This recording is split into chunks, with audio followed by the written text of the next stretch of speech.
One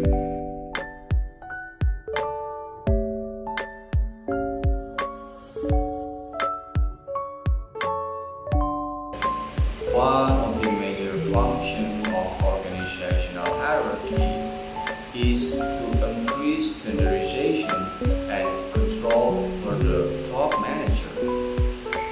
Using a chain of command, manager direct the activities subordinate towards a common purpose.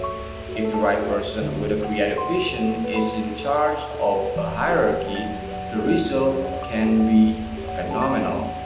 Until Steve Jobs regrettably passing in October of 2011, Apple had used a strongly top-down creative process in which not major decision and innovation flowed directly through Jobs and then were delegated to sub-teams as a specific assignment to complete. Then there is creative deviance, in which individuals create extremely successful products despite being told by the senior management to stop working on them. The electrostatic displays used in more than half of Hewlett Packard's instruments. The tape sitter that was one of the most important process efficient in 3M's history, and Nicia's development of multi-billion-dollar LED bright lighting technology were all officially rejected by the management hierarchy. In all these cases, entrepreneurs like Apple would have shut down some of the most successful products these companies ever produced. Doing business as usual can become such an imperative in a hierarchical organization that new ideas are seen as threats rather than opportunities for development. It is not immediately apparent why top-down decision-making works so well for one highly creative company like Apple, while hierarchy nearly ruined innovation at several other organizations. It may be that Apple's structure is actually quite simple, with relatively few layers and a great deal of responsibility placed on each individual for his or her own outcomes. Or it may be that Apple simply had a very unique leader who was able to rise above the conventional structure of a CEO to create a culture of constant innovation.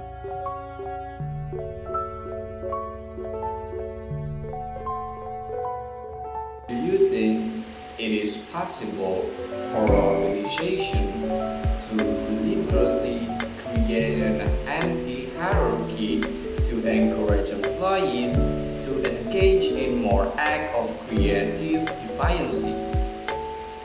What step might a company take to encourage creative defiance?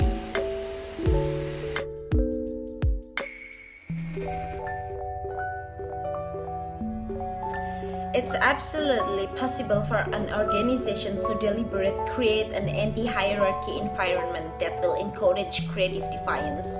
Of the major organizational designs, anti-hierarchy is the most related to the boundaryless organizational structure. Boundaryless organizational structure is an organization that seeks to eliminate the chains of command, have limitless control, and replace departments with empowered teams. Allowing employees to work in a team allows that increased creativity, enhanced ownership, and improved performance. By removing vertical boundaries, management flattens out the hierarchy and minimizes status of rank. The ability for employees to choose the projects they are passionate about and create ideas which they are inspired by only help a company stay innovative.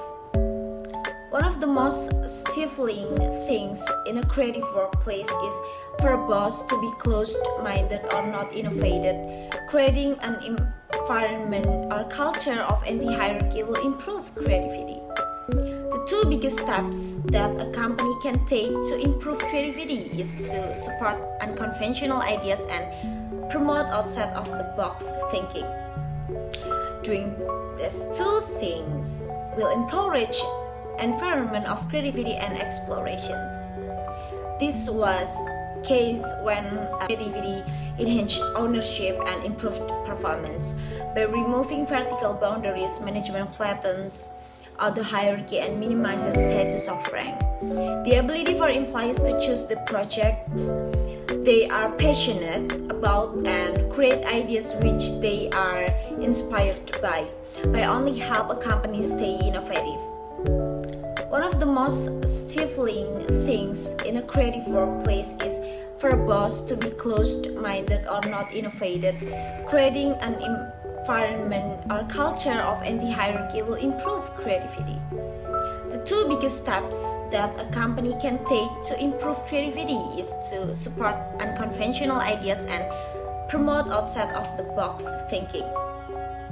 Doing these two things will encourage environment of creativity and explorations.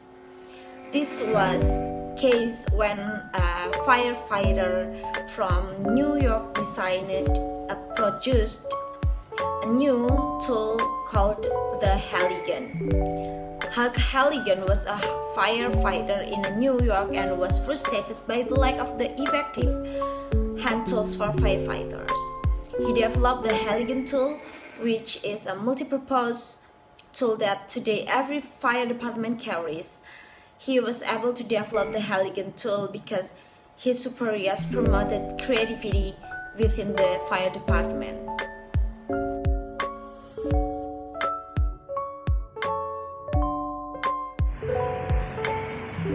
What are the dangers of approaches that encourage creative deviance?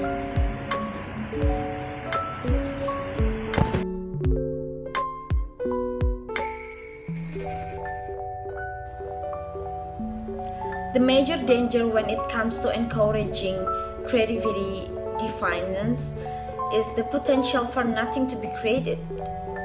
If employers is left to create something on their own with no oversight or hierarchy, there is a potential that they just won't create anything, which it turns wastes the company's money, time and resources. If there is no one in charge, there is no one to hold others responsible. The idea of creative defiance is to innovative and create culture of innovations. An innovation strategy strives to achieve meaningful and unquiet innovations. When companies strive for creative defiance, they are striving to achieve an innovation strategy. The danger of creative defiance is when employees stop being innovative and start imitating. Imitation strategy is a strategy that seeks to move into new products of new markets only after their viability has already been proven. When there is no supervisor to hold the employees accountable, there is a probability that the employees will stop being innovative and start imitating others. This is the major danger with creative defiance.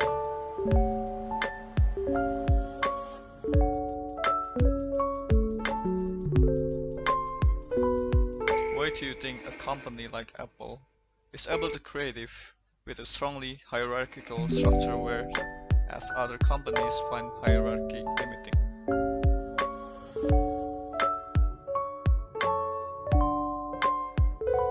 Are able to be and stay creative and strong hierarchical structure because the boss was Steve Jobs and he had the ability to promote creativity while maintaining control. Steve Jobs is the reason why Apple has been so relevant and successful over the last 2 decades. If you look at the history of Apple, you will see a company that revolutionized the computer industry in the 1970s and early 1980s, but became irrelevant in the late 1980s and early 1990s. This period of irrelevance corresponds with the departure of Steve Jobs. Steve Jobs was able to maintain control while also maintaining a high level of creativity because of his leadership style. There is no doubt that Steve Jobs was one of the great minds of our generations, but he was also one of the greatest leaders. This is because Steve Jobs was a transformational leader. Transformational leaders inspire followers to transcend their self-interest for the good of the organizations. Steve Jobs was successful in running a creative theoretical company because he promoted innovation but kept the role of project supervisor for almost every project. The employees were able to be creative while also giving up control to Steve Jobs because of the success and problem-solving abilities that Steve Jobs obtained. Recent research suggests that transformational leaders are most effective when their followers are able to see the positive impact of their work through direct interaction with customers or beneficiaries. Many companies have a difficult times maintaining both hierarchy and creative environment. Another company that has been able to maintain both in Starbucks. Howard Schultz is the CEO of Starbucks and has a tight control over the company. Starbucks is highly successful and profitable. Starbucks has a little innovations, along with a little imitation, but is able to stay relevant and creative in the coffee industry. Like Apple, Starbucks has a strong hierarchical structure while staying creative.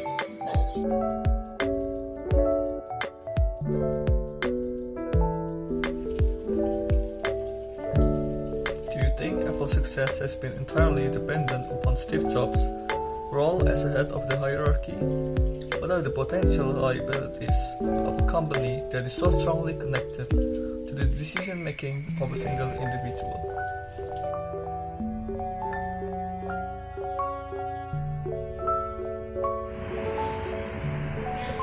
Yes, I believe that Apple's success has been almost entirely dependent on Steve Jobs' role as the head of the hierarchy. This is evident when looking at profitability story of the Apple Corporation. When Steve Jobs has had complete control over Apple, like in the 1970s and the 2000s, the company is profitable and innovative. While when Steve Jobs is not part of the company, like in the late 1980s and 1990s, the company is not profitable or innovative. This is because Steve Jobs is a transformational leader. Transformational leaders are more effective because they are creative, but also they encourage those follow them to be creative too. Apple will soon see the downside to having such an innovative and controlling leader in the future, because Steve Jobs is no longer with us. When a company relies on a single individual for almost all of their decisions-making process, there is a huge gap to fill when they are gone. Most of the time, this happens when people later move to another company.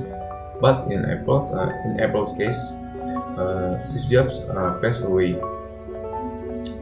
The liability of this is a company will more than likely stop being innovative and start using imitation strategy. Since Steve Jobs passed away, Apple has not been innovative.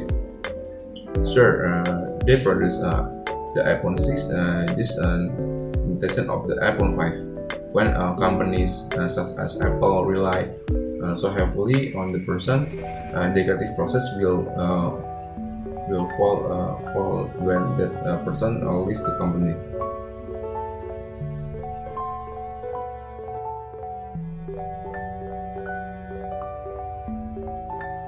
In 2011, a study was carried out to compare the correlations between employee satisfactions and organizational cultures.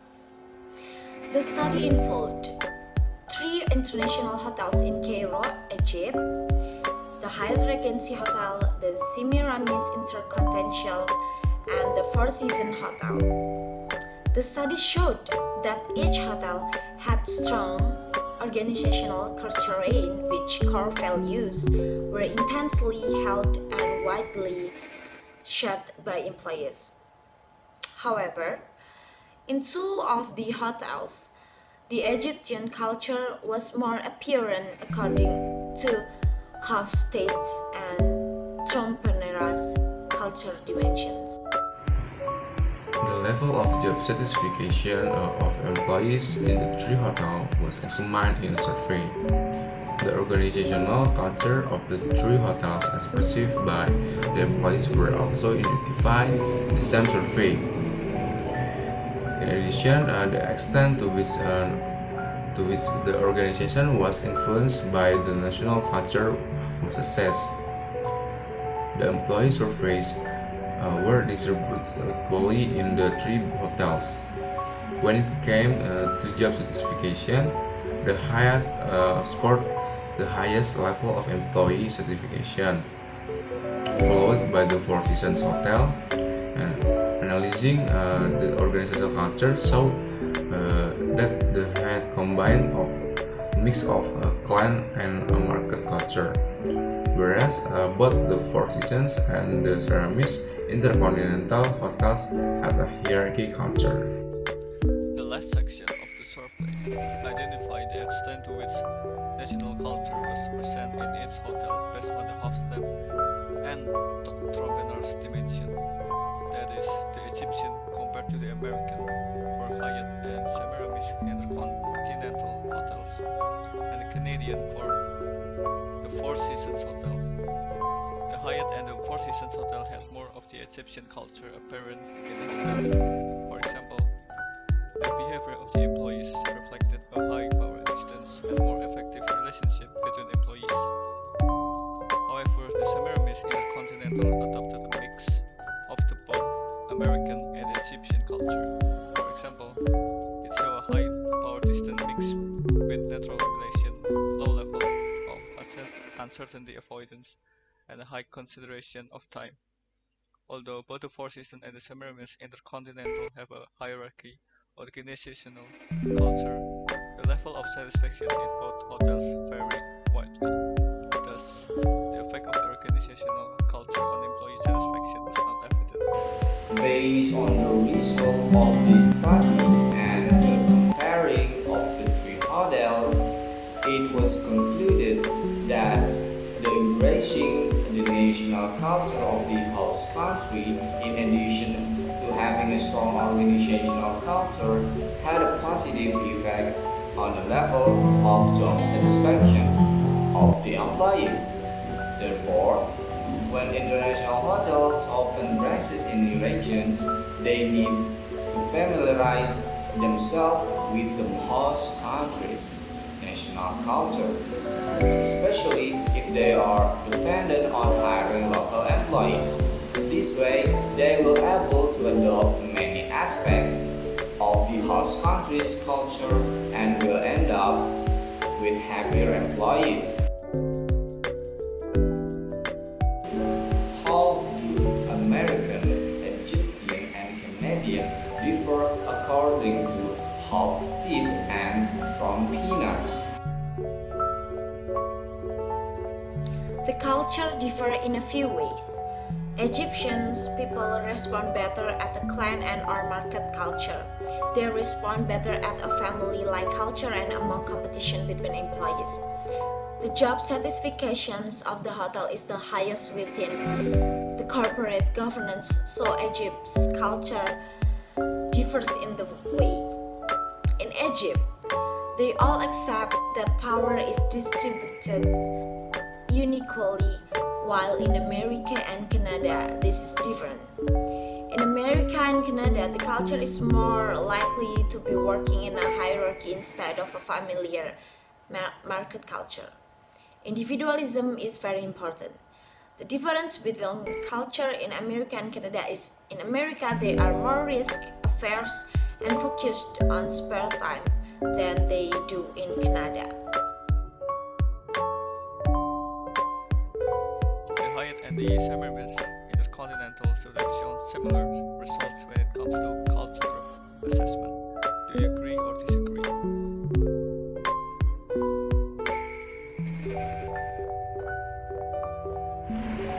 I don't agree.